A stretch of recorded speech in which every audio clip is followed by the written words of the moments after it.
Hello everyone, welcome to my class. आज हम start करने वाले हैं एसिड बेस एंड सॉल्ट्स का नेक्स्ट टॉपिक बेसिस। ठीक है, तो सबसे पहले हम बेसिस की यहाँ पर प्रॉपर्टीज से ही इसको डिस्कस करना शुरू करेंगे। तो सबसे पहले देखते हैं कि बेसिस क्या होते हैं। बेसिस जो होते हैं वो सब्सटेंसेस होते हैं जिनका बिटर टेस्ट होता है। तो bases are those substances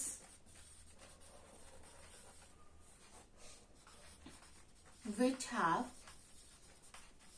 bitter taste, कड़वा, which have bitter taste। हमारी डे टू डे लाइफ में कुछ बेसिस के जो एग्जाम्पल्स हैं, ठीक है, वो क्या क्या है। फॉर एग्जाम्पल्स क्या क्या होते हैं बेसिस में, जैसे कि सोप्स, ठीक है, डिटर्जेंट्स,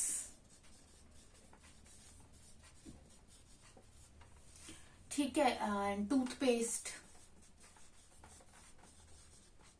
ठीक है, तो ये सारे क्या है, एसेट्रा, ये सारे क्या है, ये बेसिस हैं।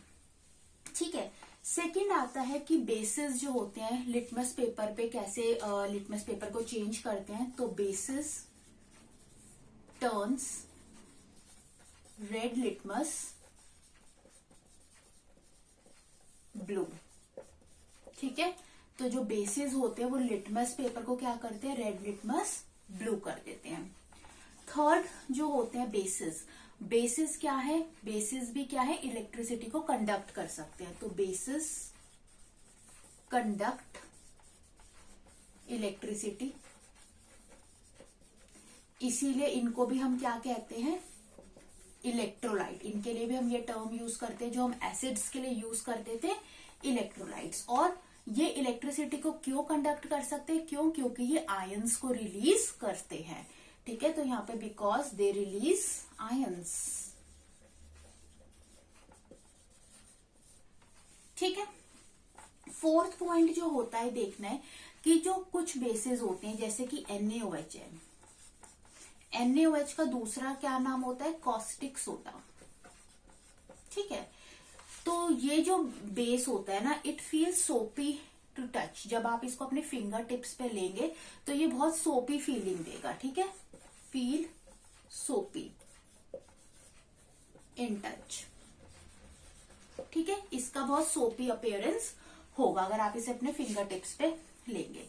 तो ये थे कुछ बहुत जनरल सी प्रॉपर्टीज थी। एक और आप देख सकते हो कि जो बेसिस होते हैं पीएच स्केल पे अगर हम इन्हें देखें तो बेसिस का जो पीएच होता है वो 7 से क्या होता है, ज्यादा होता है। ठीक है, तो पीएच मोर देन 7। ठीक है, ये पीएच स्केल को हम आगे और डिटेल में स्टडी करेंगे। 7 पीएच जो होता है वो न्यूट्रल सब्सटेंसेस का होता है, और बेसिस जो होते हैं इनका पीएच 7 से ज्यादा होता है, और एसिड्स का पीएच 7 से कम होता है। ठीक है, इसके बाद हम देखेंगे कि बेसिस को कैसे क्लासिफाई किया गया है। नेक्स्ट टॉपिक आता है classification of basis.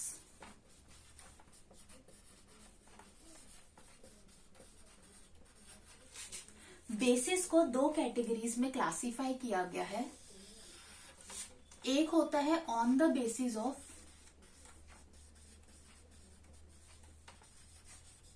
solubility, on the basis of solubility, और एक होता है on the basis of strength. ठीक है, तो on the basis of solubility basis दो तरीके के होते हैं। एक होता है वाटर सोल्यूबल बेस,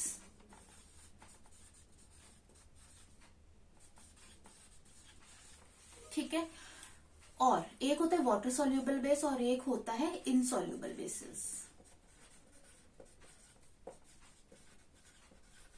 ठीक है, तो सबसे पहले हम इन्हें ही स्टडी करते हैं। On the basis of solubility basis दो तरीके के होते हैं, वाटर सोल्यूबल बेस और इनसोल्यूबल बेस। ओके, देखो वाटर सोल्यूबल बेसिस को हम एल्कलीज भी कहते हैं। ओके, एंड जैसे इसका एग्जाम्पल होता है, फॉर एग्जाम्पल NaOH, KOH।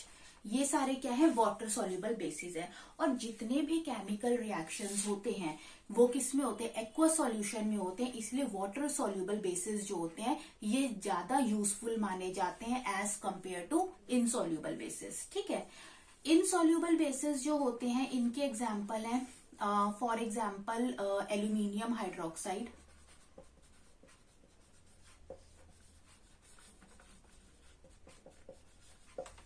इसका फॉर्मूला होता है AlOH3, या फिर होता है कॉपर हाइड्रोक्साइड,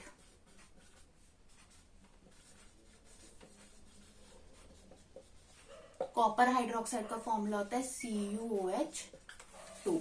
ठीक है, तो ये होते हैं इनसॉल्युबल बेसिस। तो यहाँ पर आप नोट डाल के लिख सकते हैं कि वाटर सॉल्युबल बेसिस जो होते हैं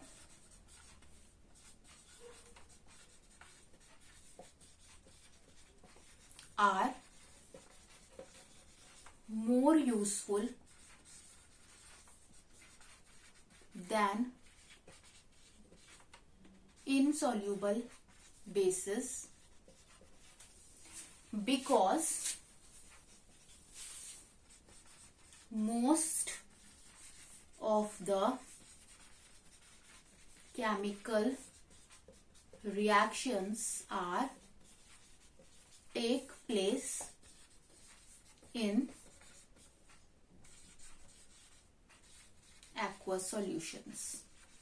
ठीक है, इसीलिए केमिस्ट्री में वाटर सॉल्युबल बेसिस को ज्यादा यूज किया जाता है। ठीक है, एक चीज और यहाँ पर आप नोट डाल के लिखो सबसे पहले कि जो एक स्टेटमेंट आती है कि ऑल एल्कलीज आर बेसिस। जितने भी एल्कलीज हैं जो वाटर सॉल्युबल है वो सब बेसिस होते हैं, but all bases are not alkali. लेकिन हर बेस क्या है, वाटर सॉल्युबल नहीं है। तो ये स्टेटमेंट एक इंपॉर्टेंट है। ठीक है, और जस्टिफाइड भी है। नेक्स्ट जो क्लासिफिकेशन जो करनी है वो हमने क्लासिफिकेशन करनी है on the basis of strength. ठीक है, so on the basis of strength जो बेसिस है वो दो ही कैटेगरीज में डिवाइड है। एक होता है स्ट्रॉन्ग बेस और एक होता है वीक बेस। ठीक है, स्ट्रॉन्ग बेस और वीक बेस को समझने से पहले हम पढ़ेंगे एक छोटा सा टॉपिक कि what do all basis have common.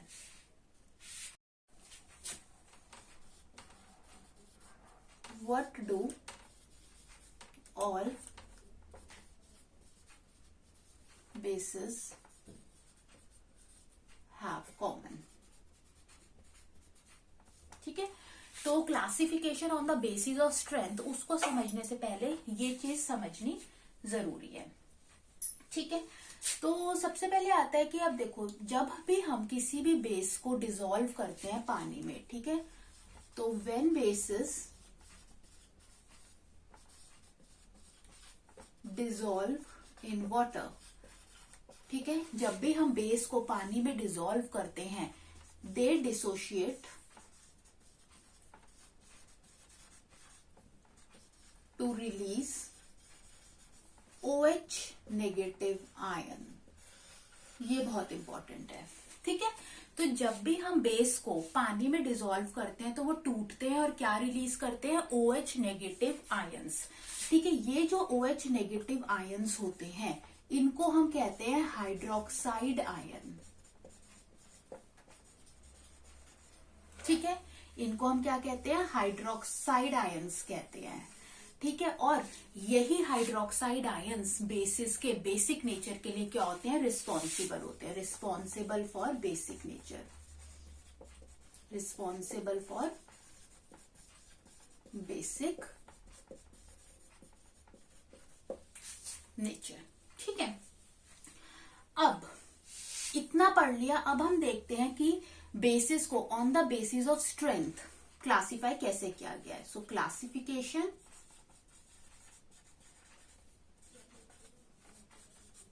On the basis of strength. ठीक है, तो इसके अंदर पहले आते हैं स्ट्रॉन्ग बेस। अब स्ट्रॉन्ग बेस क्या होंगे? स्ट्रॉन्ग बेस वो बेस होते हैं जो कंप्लीटली डिसोशिएट करते हैं when dissolve in water to release OH negative ions. ठीक है, तो कंप्लीट डिसोसिएशन होती है, कंप्लीट डिसोसिएशन होती है इनमें, कंप्लीटली डिसोशिएट करते हैं, कंप्लीट टूटते हैं और आयंस बनाते हैं, complete dissociate to form ions. ठीक है, और यहां पर जो भी आयंस बनते हैं ये किसमें बनते हैं? लार्ज अमाउंट में बनते हैं, large amount of ions released. ठीक है, अब क्योंकि लार्ज अमाउंट में आयंस रिलीज कर रहे हैं तो इनकी इलेक्ट्रिक कंडक्टिविटी भी क्या होती है? हाई होती है। तो हाई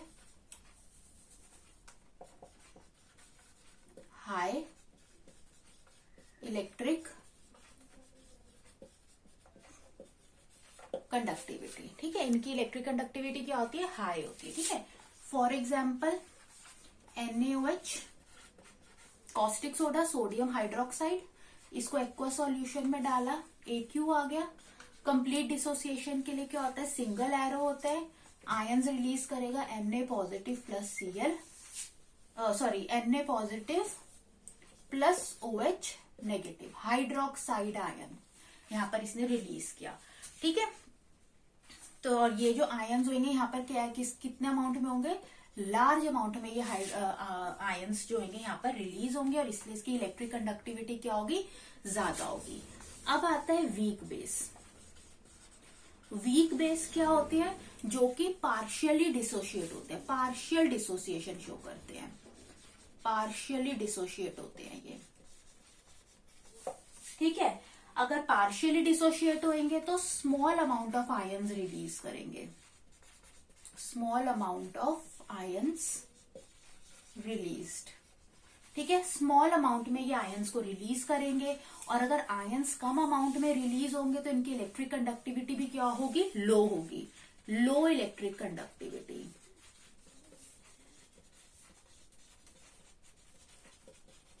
लो इलेक्ट्रिक कंडक्टिविटी। यहां पर हम एग्जांपल देख सकते हैं MgOH2, मैग्नीशियम हाइड्रोक्साइड। ठीक है, एक्वा सॉल्यूशन में डाला, AQ, पार्शियल डिसोसिएशन, तो क्या लगा? डबल एरो लगा और ये किसमें टूटा? Mg2 पॉजिटिव में प्लस 2OH नेगेटिव में। ठीक है, यहां पर ये आ गया। ओके, तो ये थी क्लासिफिकेशन, हो गई पूरी। पहली क्लासिफिकेशन जो हमने करी थी on the basis of solubility करी थी, इनसॉल्युबल एंड सॉल्युबल बेसिस, और सेकेंड क्लासिफिकेशन जो हमने करी है वो on the basis of strength करी है कि स्ट्रॉन्ग बेस और वीक बेस क्या होते हैं। ठीक है, bases are opposites of acids. ठीक है, कैसे अपोजिट होते हैं? अगर वो अपोजिट होते हैं तभी तो ये दोनों एक दूसरे के इफेक्ट को क्या कर लेते हैं? न्यूट्रलाइज कर लेते हैं, दे neutralise each other.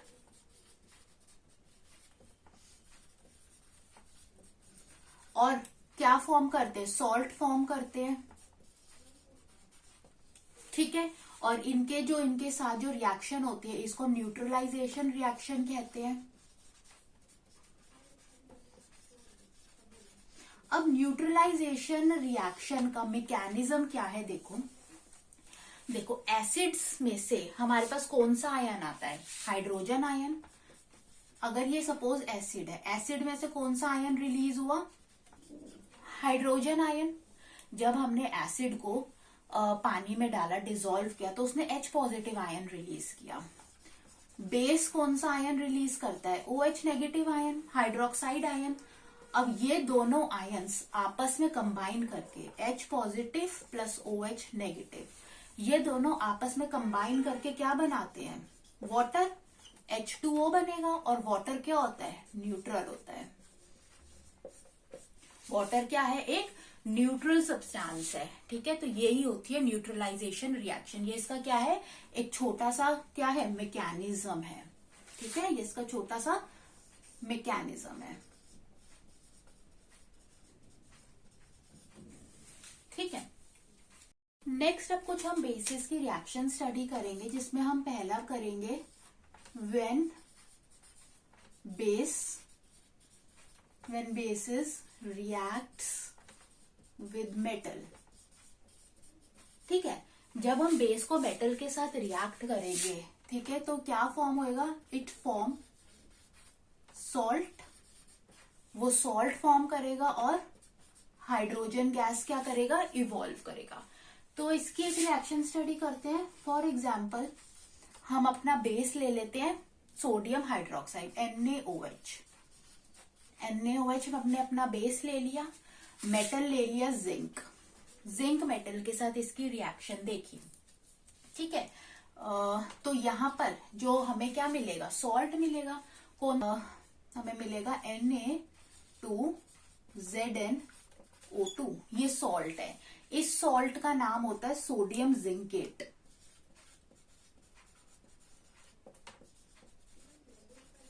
Sodium zincate ये सॉल्ट है, ठीक है, और H2 हाइड्रोजन गैस क्या हो जाएगी, इवॉल्व हो जाएगी। तो ये रिएक्शन है, ठीक है। अब यहाँ पर ये जो सॉल्ट बन रहा है सोडियम जिंकेट, इसकी ये एक मेडिसिनल पर्पस में यूज होता है। लिख लो यहाँ पे, it is used to treat and prevent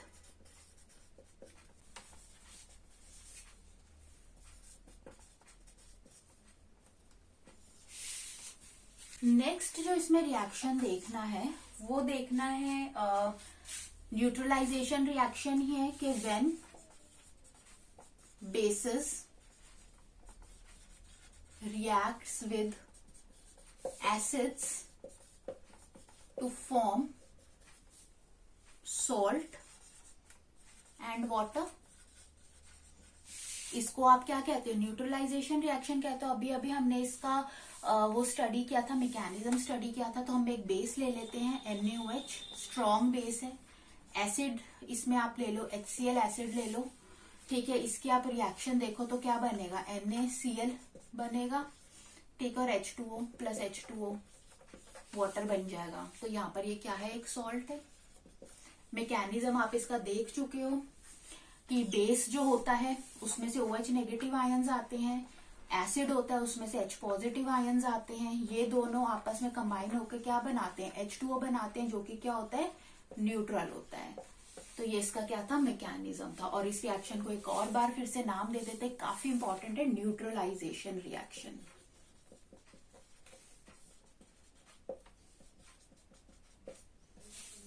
ठीक है, लास्ट इसके अंदर ये है कि when bases reacts with non metal oxides, ठीक है, तो क्या मिलता है, salt and water, it form salt and water. ठीक है, तो इसका एक रिएक्शन देख लेते हैं। फॉर एग्जाम्पल बेस में हमने बेस ले लिया है CaOH2, कैल्शियम हाइड्रोक्साइड। इसका रिएक्शन करेंगे नॉन मेटल ऑक्साइड में CO2 के साथ, कार्बन डाइऑक्साइड के साथ। हमें मिला CaCO3, लाइमस्टोन है, प्लस H2O वाटर। ठीक है, तो यहां पर ये बनता है, ये रिएक्शन होता है। तो ये थे क्या थे, बेसिस के रिएक्शन। लास्ट एक छोटा सा टॉपिक है यहाँ पर, यूजेस ऑफ बेसिस। बेसिस के बहुत सारे यूजेस हैं। इसमें सबसे पहले हम पढ़ लेते हैं NaOH का यूज। NaOH, ठीक है, NaOH जो होता है इसको आप क्या कहते हो, कॉस्टिक सोडा कहते हो, ठीक है। सोडियम हाइड्रोक्साइड है इसका नाम, सोडियम हाइड्रोक्साइड, ठीक है। NaOH जो होता है ये व्हाइट क्रिस्टलाइन ऑर्डरलेस सॉलिड होता है, व्हाइट, इसकी प्रॉपर्टीज हैं कुछ, व्हाइट क्रिस्टलाइन होता है, ऑर्डरलेस होता है, सॉलिड फॉर्म में होता है, ठीक है। White crystalline odourless solid, feel सोपी टू टच, फील सोपी इन टच, ठीक है। corrosive in nature, corrosive in nature on plants and animal tissues, plants या एनिमल टिश्यूज को क्या कर सकता है, ये खराब कर सकता है। corrosive in nature on plant and animal tissue, used for manufacturing of, used for manufacturing of, किन किन चीजों में यूज होता है, पेपर मेकिंग,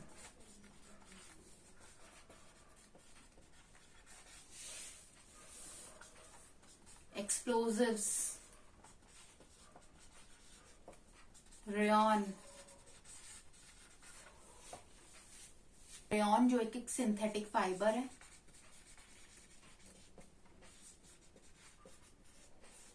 ठीक है, सोप मेकिंग में यूज होता है, ठीक है।